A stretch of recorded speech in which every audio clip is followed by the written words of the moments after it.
are privy to how the tension is escalating between the central bank and the government. There is a very bitter war of words, but the latest release from the Department of Economic Affairs and the Ministry of Finance seems to be trying to diffuse the tension, because it goes on to say that government in India have nurtured and respected the autonomy of the central bank. The autonomy of the central bank within the framework of the RBI Act is an essential and accepted governance requirement. But obviously there is visible tension between the two sides on specific issues. A, what do you make of the tension? What do you make of this attempt to diffuse some of it? And B, the day started with a lot of speculation about whether the RBI governor is going to indeed quit. We've been given to understand that the government has not issued any directions under Section 7. They have only used Section 7 of the RBI Act to so far issue letters of consultation. Well, you know, let me start with the end, which is under Section 7, you can only have consultations. Because Section 7 is that the RBI shall consult the government. That's all it says.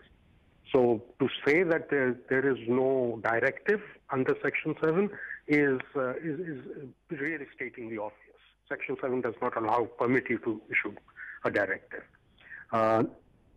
Insofar as the war of words is concerned, look, there's always been tension between the government and RBI. It has happened often enough.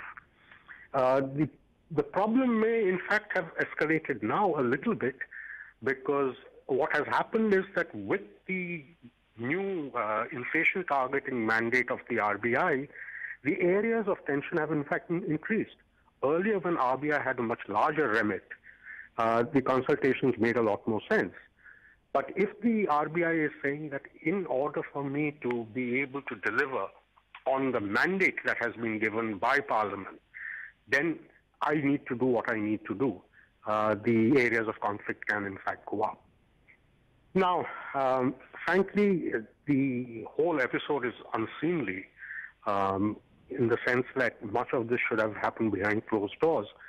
You can air some differences in public, but not with the degree of acrimony that seems to be happening now.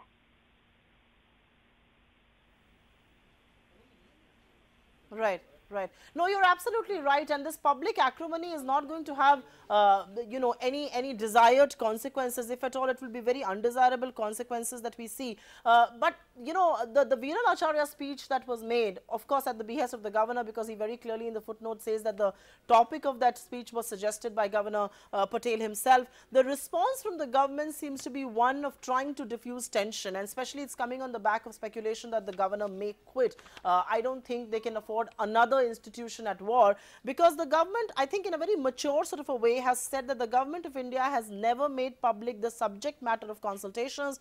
Only the final decisions are communicated. Do you believe the other side is erring on the fact that a lot of what happens between decisions and consultation is now being made public, and there is a war cry for autonomy? Or do you believe they have been pushed to a corner where the RBI is crying for help as far as independence is concerned?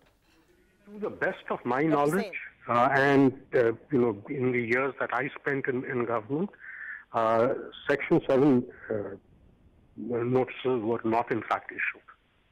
So this is an unusual step to begin with, if it has happened. Now that's a high level of escalation, and diffusion should have happened before that.